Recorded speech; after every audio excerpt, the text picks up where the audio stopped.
ज्योति परियोजना के माध्यम से राज्य सरकार शिक्षा की गुणवत्ता में सुधार करना चाहती है, तो राज्य सरकार के पूर्व विधायक आशीष दास रास्ते में खड़ा होना चाहते हैं। उससे शर्म नहीं आती, इसलिए बेशर्म की तरह बार बार खुद को नीचा दिखाने का मौका दे रहा है। तो आज फिर से सर्किट हाउस में गांधी प्रतिमा के चरणों में बैठकर अधिकारों की रक्षा के लिए धरने पर बैठे। लेकिन आज विधायक असीम दास, सूचना एवं संस्कृति मंत्री सुशांत चौधरी ने भाजपा प्रांतीय कार्यालय में प्रेस वार्ता में कहा कि एनएफएनएफ ने इस मुद्दे पर एक विस्फोटक टिप्पणी करते हुए कहा कि सूचना और संस्कृति राज्य मंत्री सुशांत चौधरी ने मंत्रालय के लालच में सुधार बंदियों के साथ खिलवाड़ किया था और प्रांत में भाजपा नेतृत्व के बारे में कई अश्लील टिप्पणी भी की थी। प्रथमे आपनादेर माध्यमे राज्यवासीके नमस्कारेर साथे साथे आमी आमार এই রাজ্যের স্বরাষ্ট্রমন্ত্রী তথা মুখ্যমন্ত্রী বিপ্লব বাবুকেও অসংখ্য ধন্যবাদ জ্ঞাপন করছি। এই অর্থেই তো আমরা শিক্ষার বেসরকারি আইন প্রত্যাহারের দাবিতে ধর্নায় বসেছিলাম।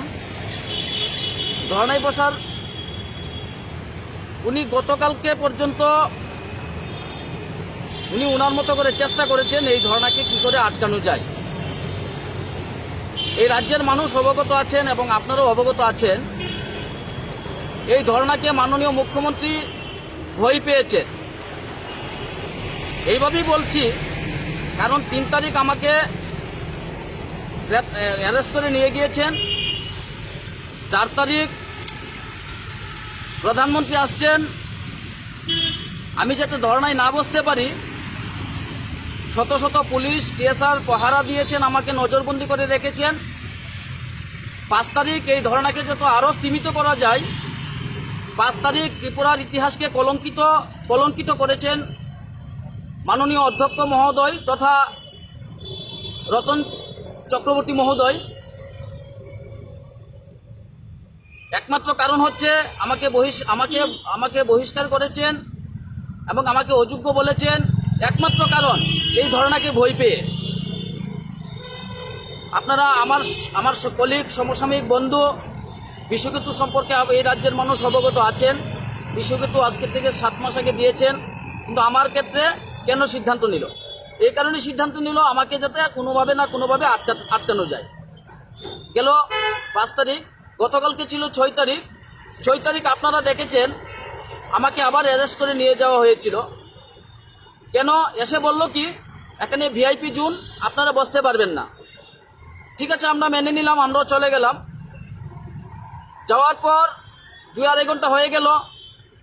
ওরা বললো খালি বড়বাবু আসবে, বড়বাবু আসলেই হবে। কিন্তু শেষ পর্যন্ত দেখা গেল কি আমরা যখন হাইকোর্টের উকিলদের সঙ্গে কথা বলতে শুরু করলাম, হাইকোর্টের উকিলরা বলল যে আপনারা যে আন্দোলন করছেন সেই আন্দোলন সম্পর্কে আমরা অবগত আছি। আপনারা গণতান্ত্রিক পদ্ধতিতে আন্দোলন করছেন এবং পিসফুলি আন্দোলন করছেন। আপনাদের এখানে 144 ধারা জারি নেই এবং আপনারা কোভিড প্রোটোকল মেনেই করছেন। আপনাদের অ্যারেস্ট করা টোটালি অনৈতিকভাবে করেছেন। আপনাদের কোনোভাবে অ্যারেস্ট করতে পারবেন না। মাননীয় মুখ্যমন্ত্রীর কাছে এবং স্বরাষ্ট্রমন্ত্রীর কাছে প্রথমে আমি ওনাকে আমি স্বাগত জানালাম। আমাদের এই 22তম দিনে গতকালকে আপনারা সর্বশক্তি প্রয়োগ করেছেন। আপনি আপনার সর্বশক্তি প্রয়োগ করুন এবং সর্বশক্তি প্রয়োগ করেছেন। এই রাজ্যের মানুষ দেখছেন, নিজের সমস্ত কিছু বিসর্জন দিয়ে দিয়েছি মানুষের স্বার্থ রক্ষার জন্য। 299টা প্রতিশ্রুতি দিয়েছেন, কোনো প্রতিশ্রুতি আজকের দিনে ত্রিপুরার কোনো মানুষ কোনো প্রতিশ্রুতি পালন করছেন না এই সরকার। এবং মানুষের জন্য আমি লড়ছি। এবং আজকে শিক্ষার বেসরকারীকরণ যে সিলমোহর দিয়ে গেছেন মুখ্য প্রধানমন্ত্রী, সেই বেসরকারীকরণ নিয়েও আমরা লড়ছি। এবং সেই বেসরকারীকরণ লড়ার পরিপ্রেক্ষিতে মাননীয় মুখ্যমন্ত্রী সহ এই রাজ্যের অগণিত নেতা নেত্রীরা আমাকে সর্বশক্তি লাগিয়েছেন। সর্বশক্তি আপনারা আরো শক্তি লাগান, আপনাদের ব্যাপার। তবে জনগণ কাকে অ্যাকসেপ্ট করবে? আপনাদের অনৈতিকতাকে গ্রহণ করবে নাকি আমার মানুষ বাঁচানো? কথাই আছে মারনেওয়ালা সে বাঁচানেওয়ালা বড় হয়।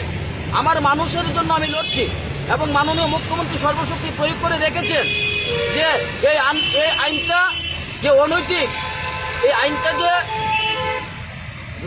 জনগণের জন্য সর্বনাশ আইন সেটা উনি বুঝতে পেরেছেন, যার জন্য সর্বশক্তি প্রয়োগ করছেন যাতে আশিস দাসকে কোনো না কোনোভাবে আটকানো যায়। আর আশিস দাসকে আটকানো গেলেই এই আইনটা বাস্তবে রূপদান করতে ওনাদের সহজ হবে।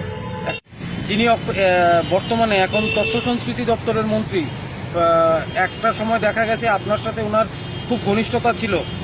মাননীয় মন্ত্রী সুশান্ত চৌধুরী উনি বলেছেন এনাফ ইজ এনাফ, সব কিছুর একটা লিমিট থাকে। আপনাকে সময় দেওয়া হয়েছিল দলে ফিরে যাওয়ার জন্য, কিন্তু আপনি তা করেননি। আপনাকে সময় দেওয়া হয়েছিল, সুযোগ দেওয়া হয়েছিল, কিন্তু সেই সুযোগ আপনি হারিয়েছেন বলে তাই দল থেকে আপনাকে বহিষ্কার করা হয়েছে। কি বলবেন বিষয়টা নিয়ে আপনি? এনাফ ইজ এনাফ তো ওই যে তথ্য সংস্কৃতি দপ্তরের মন্ত্রী, উনি তো ডিগবাজি খাওয়ানোর মাস্টার। এবং শুধু আমাকে নয়, আমাদের সঙ্গে নয়, উনার গুরু ছিল, সবাই জানে উনার গুরুবিদ্যায় পারদর্শী উনি। আমাদের সকলকে ব্যবহার করেছেন, আর ব্যবহার করবেনই না কেন।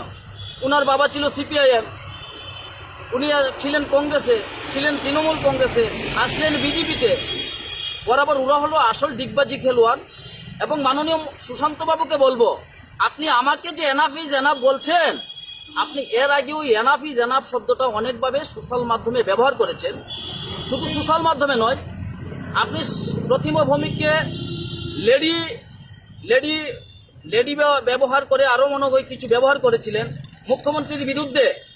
আপনার বিধানসভায় আমাদেরকে নিয়েছিলেন একটা প্রোগ্রামের মধ্যে, আজ থেকে প্রায় 1-1.5 বছর আগে, সংস্কারপন্থীদের নিয়ে আপনি আপনার পৌরোহিত্যে আপনার বিধানসভাতে একটা প্রোগ্রাম করেছিলেন। এর মানে কি আপনার একটা পরিকল্পিত গেম ছিল। আপনি আমাদের সুদীপ বাবুদের, আশিস বাবুদের, সমস্ত সংস্কারপন্থীদের আপনি ব্যবহার করার মধ্য দিয়ে আপনি প্রি প্ল্যান ভাবে এসেছিলেন এবং আপনি মন্ত্রিত্বের লোভে আপনি এইগুলো আমাদেরকে ব্যবহার করেছেন। এবং এই রাজ্যের অগণিত মানুষ আপনার সম্পর্কে ধারণা হয়ে গেছেন।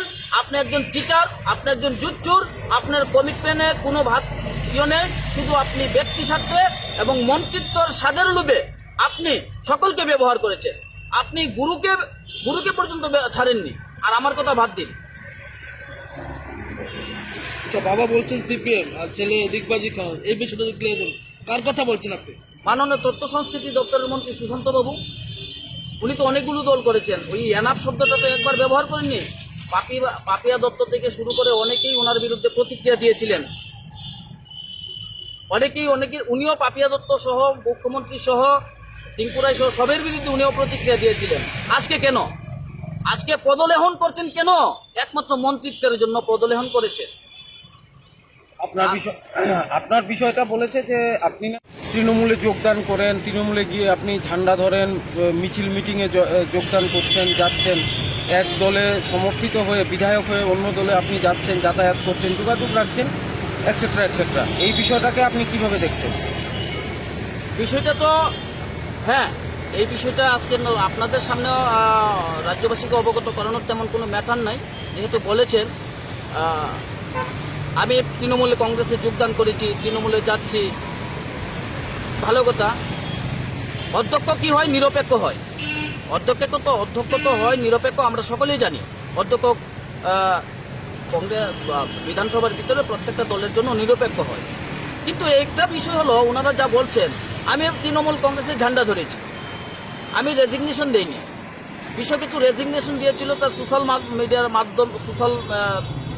মিডিয়ার মাধ্যমে। বিষয় কিন্তু অ্যাকসেপ্ট করেনি, বললো না আমি অ্যাকসেপ্ট করবো না, ফিজিক্যালি দিতে হবে। বিষয় কিন্তু ফিজিক্যালি রেজিগনেশন দিয়েছেন তীব্রমতার যে চেয়ারম্যান প্রদ্যুৎ কিশোরকে সঙ্গে নিয়ে, আমার অনেক আগে। আমার কথাটা আসছে কেন? বিশ্বকেতুর কথাটা আসুক না। ভয় কেন? মানে কি আমাকে ভয় পেয়েছে? ये डर मुझे विप्लव जी, ये डर मुझे अच्छा लगा है। ये डर मुझे नहीं, ये डर राज्यवासी को भी अच्छा लगा है। আপনারা ডরাইছেন আমার লয়া, বিশ্বকেতুর ক্ষেত্রে নেন না, এবং আপনারা ডরাইছেন গতিকে প্রত্যেক বারবার ইনলিগেলি ভাবে এই ধরনের থেকে আমাকে উঠানোর চেষ্টা করছেন। আজকে বলছি আপনাদের মাধ্যমে, মাননীয় মুখ্যমন্ত্রী তথা স্বরাষ্ট্রমন্ত্রী, আজকে উঠান। আইনের ফাঁক শুধু আপনাদের জানা নেই, আইন তো সবার জন্য সমান। আজকেও আপনি উঠান। আজকে উঠাবেন একদিকে, আসবো আরেক দিকে, বসবো আবার আরেক দিকে। খতিয়ে নিন আপনি আমাকে। আগামী দিনেও থাকবে আপনাদের এই আন্দোলন, এখানে ধর্ণা থাকবে? সেটা সময় সাপেক্ষ দেখবেন।